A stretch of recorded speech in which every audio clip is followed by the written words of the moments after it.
sabe para onde vai, ele sabe para onde ele está indo, ele tem que perseverar, ele continua amando, avançando, perdoando. Então, muito feliz, pastor Valdinei e família sempre me acolhem com tanto amor, tanto carinho. Conheci o pastor também lá de São José do Mantimento, Giovanni, o pastor Giovanni também me acolheu lá um dia. Muito bom ter conversado com eles. A gente sempre faz amizades e fica a saudade daqueles que a gente já conhece, né? Que a gente já almoçou na casa, que a gente já tomou um café, a gente já passou. Então às vezes eu pego as fotos, fico perguntando para o Valdinei pontualmente: e esse irmão aqui, ó? Essa irmã aqui, como é que estão eles, tal? Isso é maravilhoso, ver a igreja com rostos novos, né? Não sei se eu conheço todo mundo aqui, né? Talvez alguns eu acho que eu não conheço, mas Deus seja louvado pela vida de vocês. Que bom estarmos aqui nessa noite. Eu quero que você abra sua Bíblia em Lucas capítulo 24. Eu trago um abraço aqui do meu pastor Emerson Patriota, que tão bondosamente, graciosamente conversou com o pastor Valdinei e me cedeu a essa igreja amada. Hoje nós tínhamos um desafio, que é cuidar de alguns serviços da igreja. Nossa igreja lá, para quem não conhece, uma igreja relativamente grande, tem mais de 4.500 membros, e todo domingo nós temos ali o serviço de estacionamento, de receber as pessoas pela primeira vez, e eu sempre gosto de estar com a minha rede de célula, e eu não pude estar com eles, claro que eu estaria aqui, e eu então já estava de olho em um irmão, uma família muito preciosa, o Orlando e a Vanessa, irmãos solícitos, responsáveis, maduros na fé, e eu deleguei a eles a responsabilidade de serem os responsáveis, e fizeram tudo com excelência, fizeram assim da melhor forma possível, até muito mais do que eu havia pensado e orientado a eles. Eles mandaram as fotos e eu fiquei muito feliz, meu coração se encheu de alegria. Às vezes você pode me ver mexendo no celular aqui, porque eu estou recebendo informação lá de Londrina, né? Meu coração, eu estou aqui, mas meu coração está lá também, eu sempre estou conectado, né? Estando aqui, arrumei carona para a gente estar lá para receber. Então a gente sempre está em movimento, sempre conectado e cuidando dos irmãos. Eu fiquei muito feliz de ter essa notícia, né? E também foi um presente, gente. Quando eu venho para cá, eu aprendo também com vocês. E eu também descanso um pouco, né? O ritmo de Londrina é frenético, gente, é frenético. Domingo, jamais eu poderia tirar um cochilo como eu tirei hoje, glória a Deus. Se eu estivesse lá, não tem tempo para cochilo não, irmão. Cochilo dia de quarta-feira eu ia lá ainda, que é o dia da minha folga, né? Mas graças a Deus hoje, depois do almoço gostoso lá, eu pude dar um cochilinho aqui, maravilhosamente bem, graças a Deus. Conversei um pouco com a minha morena, pelo WhatsApp, né? E deu tudo certo, graças a Deus. Então, obrigado mais uma vez pelo carinho.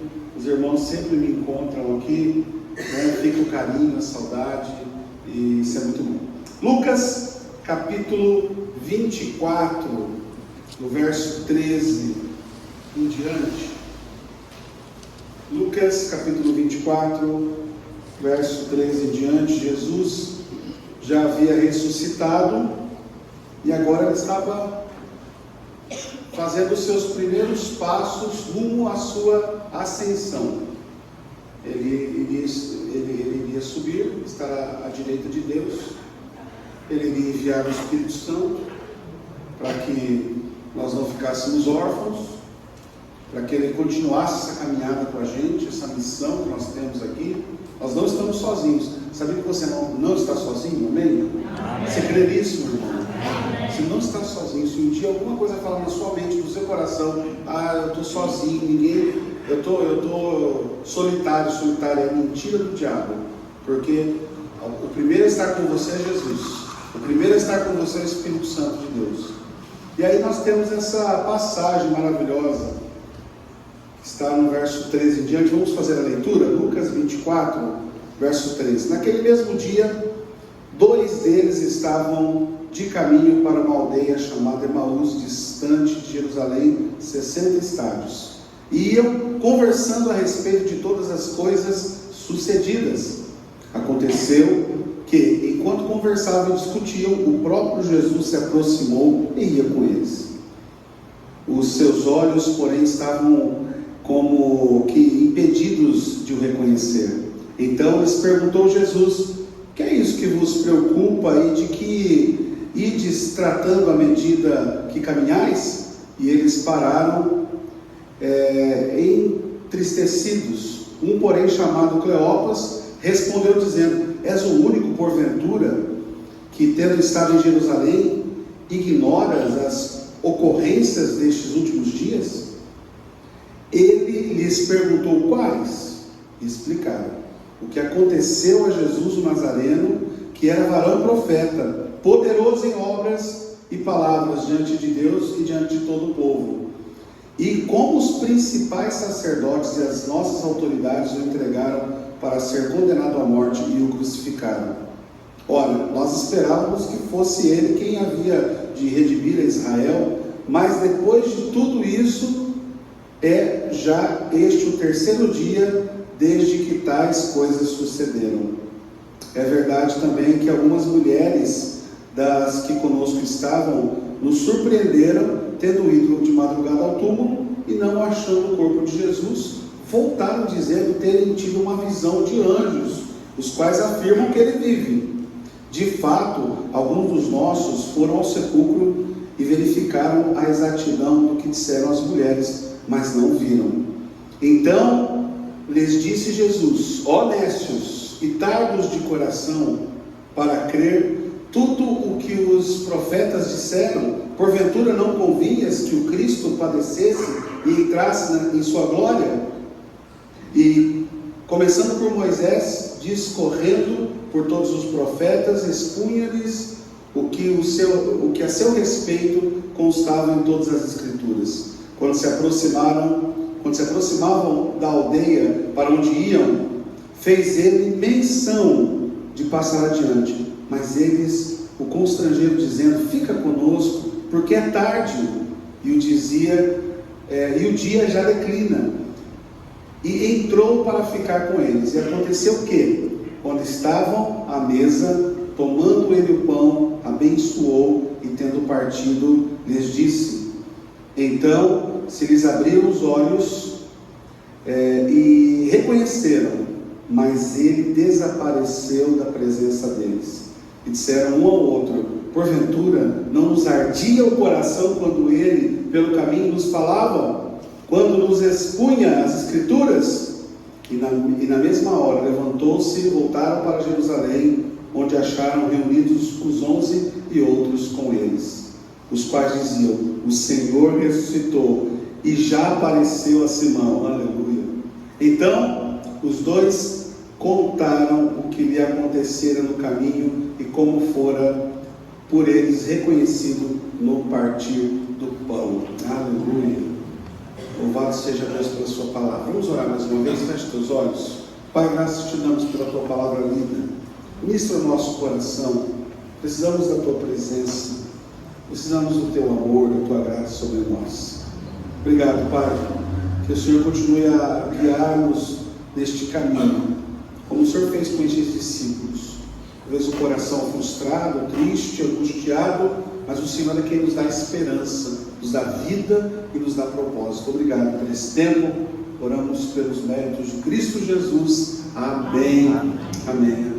Bom, o título da mensagem é No Caminho de Emaús. Não tinha um título melhor, né? No Caminho de Emaús. Eles estavam indo para uma aldeia, tristes, né? Jesus anda com aqueles discípulos frustrados. Quantos de nós não ficamos frustrados no caminho? Quantos de nós almejávamos algo, ou tínhamos uma expectativa em relação à família, em relação à igreja, em relação a pessoas, em relação ao trabalho, mas aquilo não sai de acordo com o planejado, ou de acordo com aquilo que o nosso coração tanto esperava. E eles eram estas pessoas, esses que estavam indo para a aldeia, sem esperança. Conhecedores da palavra? Sim, eram conhecedores, mas eles não conseguiam enxergar a profundidade, a dimensão de um Messias que estava falando de uma vida eterna, que estava falando de eternidade, e não de um governo terreno. Eles operavam apenas no terreno, e não na eternidade. O primeiro desafio meu de ser como discípulo de Cristo é parar de operar somente naquilo que é terreno e colocar a nossa mente na eternidade. Parar de pensar somente no agora, mas entender que aquilo que eu estou fazendo ou que está acontecendo comigo faz parte de um plano soberano de Deus, que Deus já decidiu desde a eternidade sobre a minha vida, sobre a sua vida. Então, meu irmão, não sei como é que você tem, o que é que você tem enfrentado. Eu só sei que ao me debruçar sobre esse texto, eu vejo naqueles 11 quilômetros, aqui o texto fala sobre estádios, mas eram 11 quilômetros, Jesus mudou a atmosfera emocional daqueles que viajavam naquele domingo à tarde. Ele criou uma memória no coração deles. Ele falou sobre, ele andou com eles e eles estavam incomodados. Como o Senhor estava em Jerusalém e não se apercebeu de tudo aquilo que aconteceu?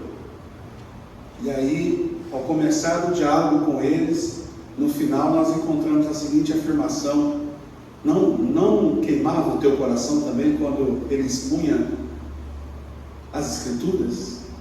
Quando Jesus começa a fazer parte da nossa vida, o meu coração e o seu coração precisa queimar como o coração destes discípulos.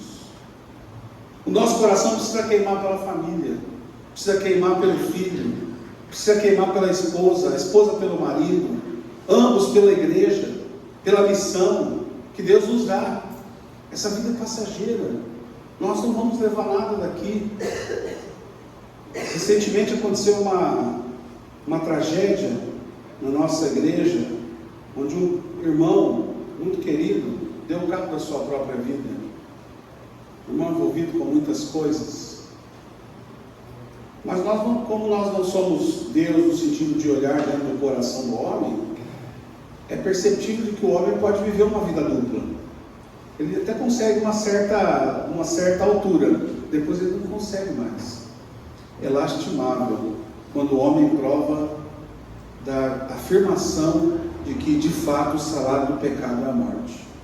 É lastimável, é uma tragédia. Agora, como é bom nós entendermos que essa tragédia ela pode ser evitada quando nós começamos a dar ouvido a Jesus. Tiramos o olho das circunstâncias e começamos a escutar a Jesus. Você precisa ouvir mais a Jesus no seu dia a dia. Você precisa ouvir mais a Jesus nas suas pequenas tarefas do dia a dia. Desde o amanhecer ao entardecer, ao anoitecer, você precisa ouvir o que o Mestre está dizendo. Você precisa tomar a forma daquilo que Ele está falando ao teu coração. E aí nós encontramos aqui mais um fato. Vejo nas aparições de Jesus uma qualidade extravagante, como se Jesus estivesse desfrutando da liberdade do corpo ressurreto, como se fosse um passarinho voando livre, né? Porque imagina só, ele está com o seu corpo ressurreto, ele tem, Deus concede uma visão, ele aparece a Simão, daqui a pouco ele está com os discípulos de Emaús, daqui a pouco ele some de novo, né? Ele começa a desfrutar desse corpo ressurreto, e ele começa a trazer evidências da sua ressurreição. Meu irmão, minha irmã, quando nós nos rendemos a Cristo, as evidências da ressurreição precisam queimar no nosso coração. Sabe por quê? Porque Jesus está vivo e Ele se importa comigo e com você. Ele está vivo. Ele não é indiferente. Ele não age com indiferença acerca do meu sofrimento, do seu sofrimento, dos meus desafios. Ele entende o que você precisa, o que você e qual é a direção que você tem que tomar. Lucas dá uma narrativa comovente da súbita chegada de Jesus ao lado dos dois discípulos, desesperançados numa estrada de Emaús. Eles estavam ali totalmente sem esperança. Eles sabiam acerca da descoberta da sepultura vazia pelas mulheres, e da confirmação ocular de Pedro. Eles sabiam disso já, mas quem podia acreditar em tais rumores? Se você não visse aquilo de perto, era uma loucura, ressurreição. Já existiam dois grupos filosóficos da época, os epicureus, os saduceus, esses homens que discutiam sobre fé, sobre religião. Eles não criam na ressurreição. Paulo, quando vai debater com eles lá no Areópago, até quando ele fala sobre o Deus invisível, eles estão prestando atenção. Mas quando Paulo começa a falar de ressurreição, eles dizem o que para Paulo? Paulo, sobre isso nós o escutaremos outra hora. A gente não vai perder tempo ouvindo sobre ressurreição. Paulo vai chegar a afirmar: se Cristo não tivesse ressuscitado, vã seria a nossa fé.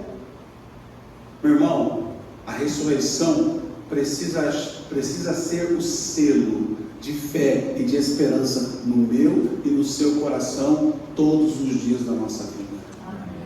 Você precisa entender: Cristo está vivo, Jesus está vivo, e Ele se importa comigo, Ele se importa com a sua família, Ele se importa com a sua história. Olha só, quando eu olho para esses dois aqui, a morte, por definição, ela já não seria irreversível? Eles viviam uma questão irreversível da morte. Os discípulos viram Jesus ressuscitando Lázaro, viram Jesus ressuscitando o filho de uma viúva, eles tocando no esquife do caixão. Então, eles tinham prova daquilo. Mas, meu irmão, minha irmã, quando nós tiramos a nossa cabeça da eternidade, parece que aquilo que é terreno toma o nosso coração de uma tal maneira que nós nos esquecemos das promessas de Deus. Nós nos esquecemos de quem é Deus. Então, como você vive a sua vida? O aqui e agora só, ou aqui e agora pensando que Deus está no controle de todas as coisas? Deus é por você, meu irmão. Deus é por você, minha irmã. Seu caminho pode chamar outro caminho. O dele chamava Emaús. Qual que é o seu caminho? Qual caminho você está indo? Talvez hoje ele está entrando nesse caminho que você está trilhando, pensativo, triste, angustiado, perplexo. Como assim? Aquele que viria salvar a humanidade, aquele que viria estabelecer o governo, agora ele morre. Já são 3 dias. 3 dias, ele morreu. 3 dias. A gente ouviu isso, aquilo, mas como assim? Meu irmão, minha irmã, talvez o meu coração e o teu coração esteja assim nessa noite, pensativo, preocupado.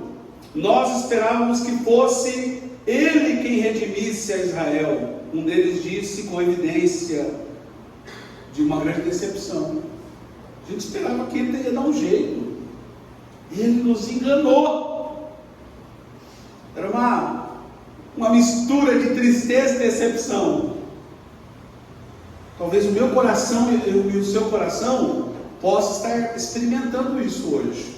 Um misto de decepção, um misto de tristeza, um misto de angústia junto. Mas sabe de uma coisa? Até agora você pensou que você estaria sozinho.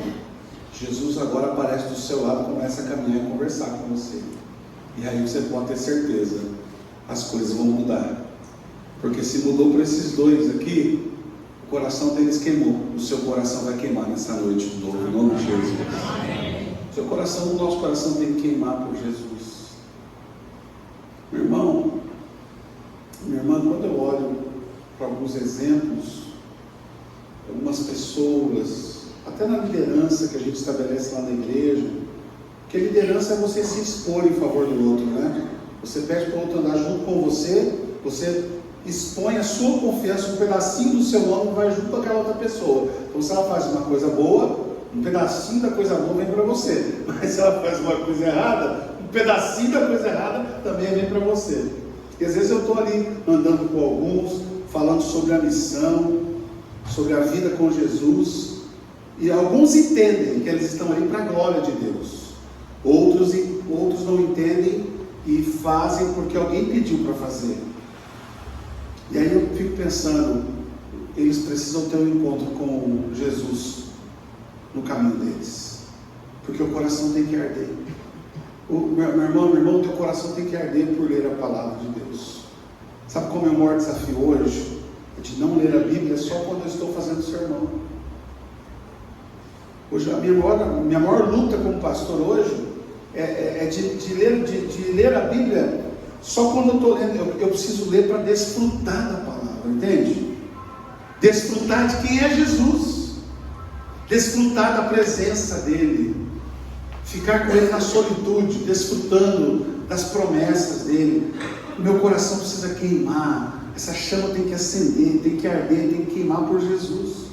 Aí nós vamos conseguir amar o próximo, aí nós vamos conseguir ajudar as outras pessoas, aí nós vamos conseguir caminhar a segunda milha, aí nós vamos conseguir dar atenção para a nossa casa, para a nossa família.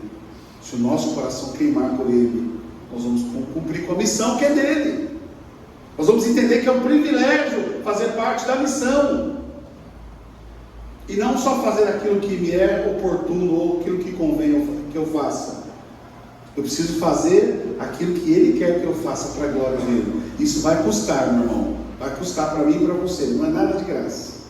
Vai custar o seu tempo, vai custar o seu dinheiro, vai custar a sua saúde às vezes, o seu emocional, que você tem que levantar e fazer. É você, é com você. Sabe quando o cara está jogando a bola e a bola joga para ele, o cara está na cara do gol? E aí, naqueles 5 segundos, o cara pode se tornar o cara mais querido do planeta, o cara mais odiado do planeta, porque a bola está nele ali, é ele, com você, meu irmão. Jesus está jogando a bola para você agora, ó. Eu não vou jogar a bola só para você, não vos deixarei órfãos, vou enviar o Espírito Santo para ajudar. É isso que ele fez com os discípulos. 40 dias passou com eles depois da ressurreição, dando evidência da ressurreição, conversando com eles, aquecendo o coração deles, orientando eles, ó, vá lá, e de lá para Jerusalém e fiquem aguardando, não saiam enquanto a promessa não vir, enquanto o Espírito Santo não descer. E eles tiveram que obedecer, e obedeceram. Quando nós obedecemos, nós desfrutamos do sobrenatural de Deus. Nós começamos a ver coisas sobrenaturais.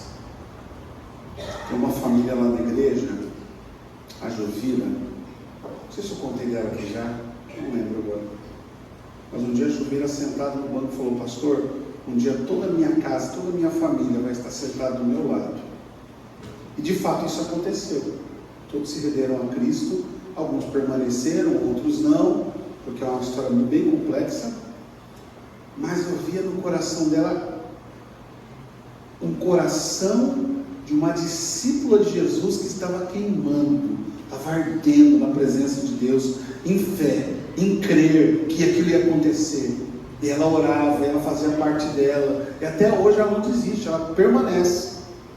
E aqueles que já passaram uma vez conosco na igreja e saíram, eles voltam de novo, e os tratam bem, claro, com certeza. A gente recebe eles, abraça eles, conversa com eles, convida eles, fique com a gente aqui, deixa a gente cuidar de vocês, vamos, né, fica perto da gente.